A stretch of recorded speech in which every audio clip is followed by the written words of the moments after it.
Okay, so today we're diving into something I know you love as a philosopher: time travel. We're not talking sci-fi, though. We're going deep into the philosophy of it all. And for that, well, we have the Stanford Encyclopedia of Philosophy entry on time travel to guide us. Right, going way beyond those pop culture tropes. And, for you, our listeners, someone who gets the whole thought experiment thing, you're probably already aware of some of these philosophical frameworks. But we're going to unpack the big debates here, the logic, the possibilities, and especially all those paradoxes that come up when we think about time, causality, change, all that good stuff through a philosophical lens. So first things first, what even is time travel? It's weird, isn't it, that there's not like a single perfectly agreed upon definition, even in philosophy. But the encyclopedia lays out all these different scenarios, kind of testing our intuitions about what might count. Yeah, and there's a lot of variety. You have that classic doctor scenario where someone vanishes, experiences time passing, then pops up somewhere else in external time. Or leap, where it's an instantaneous jump, no time experienced by the traveler. Then Putnam comes along with this crazy idea of a backwards-running duplicate, leading to them both being annihilated. And we can't forget the Gödel scenario, grounded in general relativity, where specific paths through space-time might actually allow for travel to the past or future. Oh, and then there's Einstein, that whole time dilation thing from traveling super fast. A whole spectrum, from the kind of understandable to the totally bizarre. But it's interesting to think about what doesn't count as time travel, even if it seems similar on the surface. So the encyclopedia talks about things like sleep, coma, cryogenics, even really advanced virtual reality simulations of the past. Then you have crystal ball predictions, just waiting for the future to happen, or crossing the date line.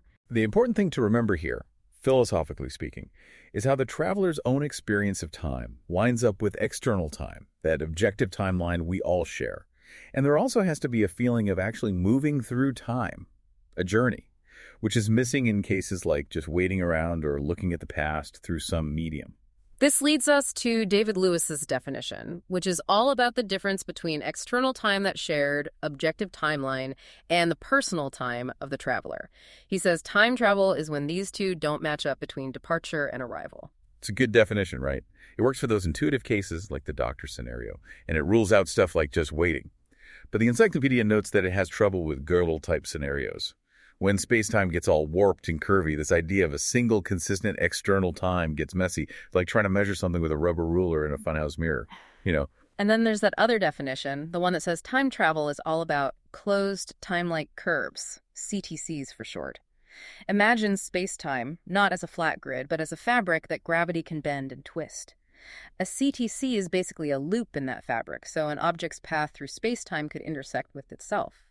This definition neatly covers Gödel, but interestingly, it leaves out Einstein. And this is the thing. For you, our listener, time travel isn't as simple as they make it seem in movies. Even trying to define it gets us into philosophical debates about the nature of time and what it would even mean to travel through it. But the encyclopedia makes a good point. Just because there's no perfect definition doesn't mean we can't analyze those specific cases that create the paradoxes we want to understand. The important thing here, philosophically, is that even defining time travel reveals different ideas about time and what conditions are needed for a time travel journey to even make sense. One thing that pops up right away is this apparent contradiction with time passing differently. Like, if a traveler experiences 1 year while 30 years pass externally, doesn't that mess up their aging, their whole lifespan? It seems like a contradiction. It's all about perspective. The usual response from philosophers, and it lines up with the science of time dilation like in Einstein, is that it's not a contradiction, because the time intervals are relative to different frames of reference. Think about the distance between cities. It can change depending on your route. It's the same with time. The separation between events depends on the traveler's path and frame of reference. Different ways of measuring time, not a logical clash. So different timescales aren't a deal breaker. But now we get to the really interesting stuff, the part that gets everyone's imagination going. Can you change the past? Here's the thing in philosophy. When we're talking about a single fixed past, there's a pretty strong consensus that changing the past leads to logical contradictions. The encyclopedia uses this example. A time traveler going back and burning all their diaries at midnight on their 40th birthday in 1976, but also not burning all their diaries at that exact same moment. In a single timeline, those things can't both be true. It's not about different versions of the past. There's one past, and trying to change anything in it creates a logical contradiction. So, in this view, time travelers aren't really changing history. They're more like participants in a history that's already set. They can't make something happen that didn't already happen.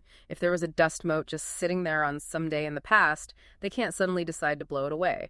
Which makes you wonder, does this kind of time travel even involve real action in the past, or are they just passive observers stuck in a predetermined history? Exactly. They can't change the past, but they could have been part of the causal chain that created the past. They could have been one of the people who made history happen the way it did. That's a crucial distinction when we're talking about these paradoxes. Now, the encyclopedia does mention those models with multiple timelines or parallel universes. In those scenarios, could you change the past by going to a different timeline? That's a good question, and philosophers are still debating it. Some say going to an alternate past and changing things there is changing the past just in a different universe. Others argue that it's not changing our past, it's more like branching off into a different reality where things went differently.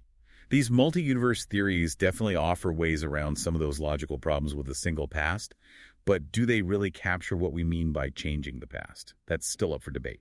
All right, now that we've got the basics down, let's talk about the big one, the grandfather paradox. Even scientists like Asimov and Hawking talked about how tricky this is. Yeah, this paradox, in all its forms, is a major obstacle for the idea of backward time travel. The encyclopedia puts it like this. A time traveler goes back and destroys their own time machine before it's built, and they also kill their younger self. The contradiction is obvious.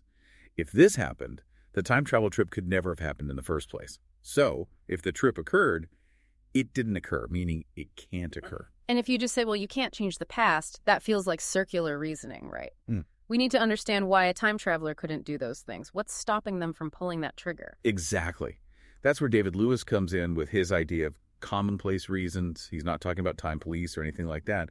He's saying that a time traveler trying to create a paradox would just fail because of ordinary everyday events. The gun jams, they slip on a banana peel. It's the ordinariness of these potential failures that's important.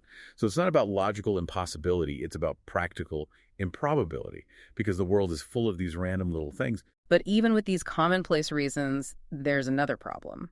If Tim is standing there with a gun pointing it at his grandfather, doesn't he have the ability to kill him? He has the means, the motive, maybe even the opportunity, but at the same time he can't because that would erase his own existence. It's a more subtle version of the paradox, focusing on what the time traveler can and can't do.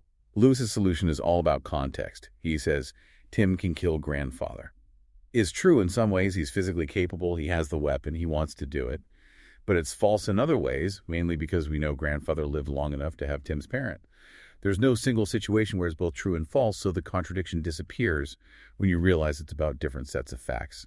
And then you have Kadri Vizilin, who has a different take. She says, Tim can kill grandfather is just plain false. Her reasoning is that the counterfactual, if Tim had tried to kill grandfather, he would, or at least might have succeeded, would always be false in our world because of the timeline itself. She basically bypasses the whole context thing by saying the time traveler can't change the past, period. So maybe the logical paradox can be solved with these philosophical ideas, but then we run into a different problem, raised by Paul Horich. What about improbable coincidences? Even if time travel isn't logically impossible, could it be so unlikely that it's practically impossible? Horwich's argument is based on what he calls the principle of V-correlation. We usually expect things that happen together to have a common cause or a direct connection. When we see things happening together a lot without that link, it seems really improbable.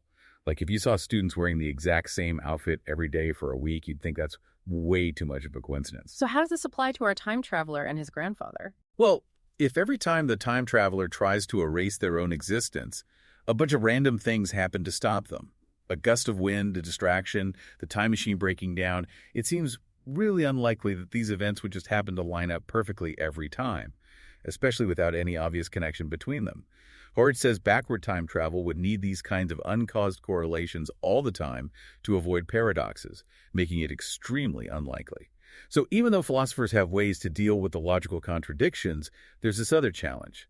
Even if time travel can happen without breaking logic, is it likely to, given all those improbable coincidences that would have to happen? But the encyclopedia points out that Nicholas J.J. Smith disagrees with the key parts of Horich's argument. How so? Smith says backwards time travel doesn't automatically mean uncaused correlations. Maybe a lot of those coincidences are actually because of some unlikely but pre-existing conditions that we just don't see.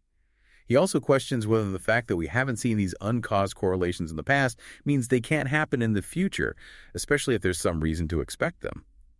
Although the encyclopedia notes that Smith doesn't actually give an example of such a reason in the context of time travel. And it sounds like Sider agrees with Smith's second point, saying we shouldn't rule things out just because they haven't happened yet. Even Dow, who's critical of Smith's first point, ultimately agrees that nobody's really proven time travel is improbable. So it seems like the debate's still going on. This brings up another objection, though. Even if these commonplace reasons always stop paradoxes, isn't it kind of weird that they always seem to happen at just the right time? It's like the universe is protecting the past from being changed, but we don't see how. It does feel like a conspiracy without conspirators, this idea of the past being ring-fenced, as the encyclopedia calls it. Riggs and Ismail talk about this feeling of perplexity. Each event that prevents a paradox might have a normal explanation, but it is strange that they always seem to happen together to protect the past. So how do people who believe in time travel respond to this idea that it's all too inexplicable?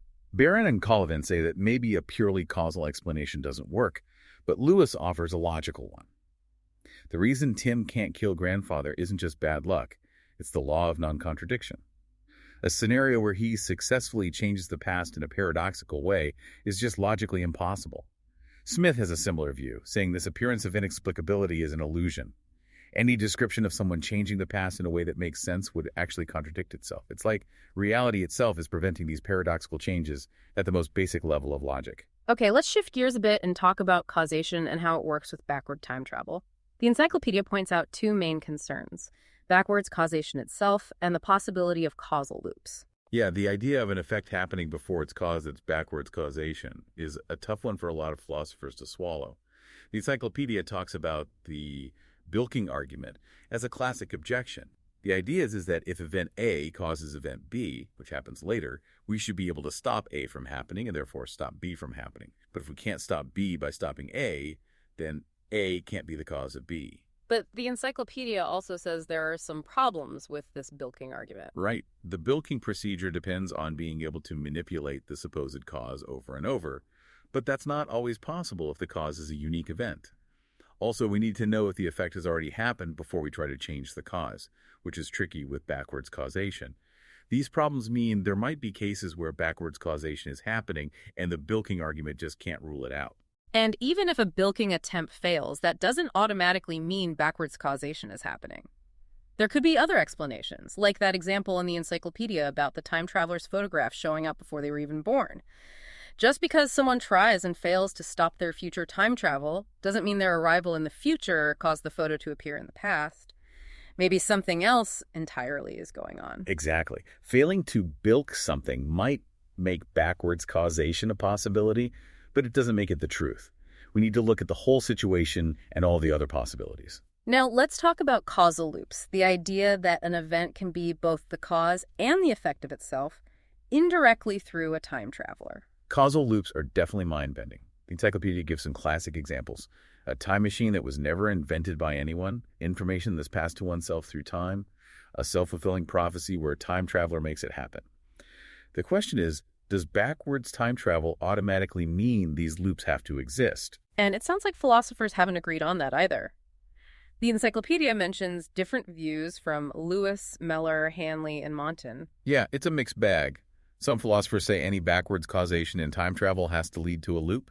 Others have come up with scenarios where backwards time travel and causation can happen without creating a closed loop. And what about the argument that causal loops are just inherently unexplainable, that they don't make sense philosophically? There are a few ways to respond to that. David Lewis admitted that a whole causal loop might not have a normal, linear explanation for how it started. But he said just because we can't explain it doesn't mean it's logically impossible. He compared it to the Big Bang, which we also can't fully explain.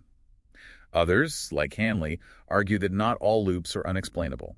Some might have internal consistency and make sense as stories, which is a kind of explanation. The encyclopedia also mentions Meller's objection, which has to do with probabilities and frequencies in causal loops, and the counterarguments to that. It's clear that the debate about causal loops and what they mean is far from over. Causal loops make us rethink our whole idea of linear cause and effect and consider the possibility of these self-sustaining structures in time. Finally, let's talk about how time travel relates to some really big questions in metaphysics, specifically about time and change. The encyclopedia points to Kurt Gödel's work as a starting point for these discussions. Gödel's work, especially his finding solutions to Einstein's equations that theoretically allow for those closed time-like curves, got people thinking about the connection between time travel and our most basic understanding of time. The encyclopedia lays out two fundamental questions. First, what is the nature of the past and future? Are they as real as the present? And second, what about the flow of time or the now? Is there a single objective present moment that's different from the past and future? And depending on how you answer those questions, you get different metaphysical positions like eternalism, noism, and now and thenism, which are all about the reality of the past and future. And then there's the A theory and B theory, which are about the nature of time's flow. Exactly. And combining those views gives you frameworks like the block universe, the moving spotlight, presentism, and the growing block. And then there are different ideas about how objects exist through time. Three-dimensionalism, which says objects are fully present at every moment of their existence, and four-dimensionalism, which sees objects as stretched out through time, made up of temporal parts at different moments. Imagine a statue. A three-dimensionalist sees the whole statue existing at each point in time. A four-dimensionalist sees a series of slices of the statue spread out through time, like frames in a film. So how does time travel fit into all these different metaphysical views? Well, Gödel himself argued that because CTCs are theoretically possible, the B theory of time must be true. He said that if time can loop back on itself, there can't be a universal now or an objective flow of time. His argument was based on the idea that simultaneity is relative in special relativity and that in his own model of the universe, there's no single privileged series of nows. But the encyclopedia does point out that some philosophers have objected to this. They say Gödel's model might not actually lack objective time flow, and that maybe conclusions from such specific and potentially unrealistic models can't be applied to our universe. What about whether time travel means we have to believe in eternalism, the idea that the past and future are just as real as the present? Godfrey Smith was a big proponent of that idea, saying that talking about time travel implies a block universe view of eternalism. Gray made a similar argument, saying that if you can travel to the past or future, that destination must already be real. But Dow and Keller and Nelson disagreed, saying the past or future destination only needs to exist when you arrive there, which could work with non-eternalist views like presentism. Presentism says only the present moment is real. But the encyclopedia also highlights that there's still a lot of debate, especially about whether presentism can work with David Lewis's definition of time travel. That definition relies on comparing personal and external time, which is tough for presentists because they don't believe in external time beyond the present. It's clear that the relationship between time travel and the fundamental nature of time is a complicated and hotly debated topic in philosophy. Thinking about time travel makes us question our most basic assumptions about what time even is. One last thing the encyclopedia brings up. If backwards time travel is real, where are the time travelers? If we don't see any time tourists running around, doesn't that mean it's not actually possible? The encyclopedia says this isn't a very strong argument philosophically.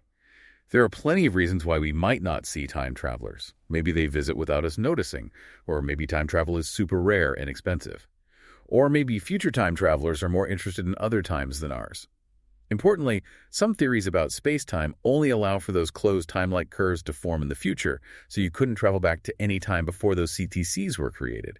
So just because we don't see time travelers doesn't mean it's impossible.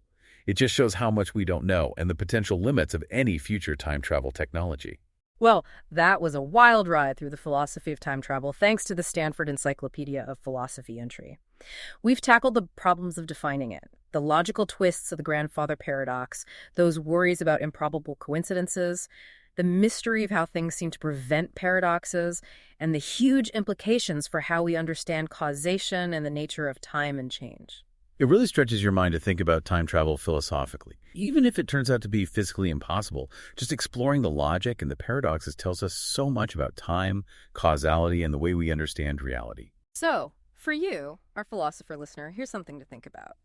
The debate about whether time travel can work with different metaphysical views of time, eternalism, presentism, and others, is still going strong. Does just the idea of time travel, even if it's just a thought experiment, give us a new way to look at the strengths and weaknesses of these different theories about time? Or do all those paradoxes, even after centuries of philosophical debate, point to some fundamental limits in how we understand time itself? What part of the time travel puzzle do you find most interesting and thought provoking? It's a topic that will keep you thinking long after this deep dive ends.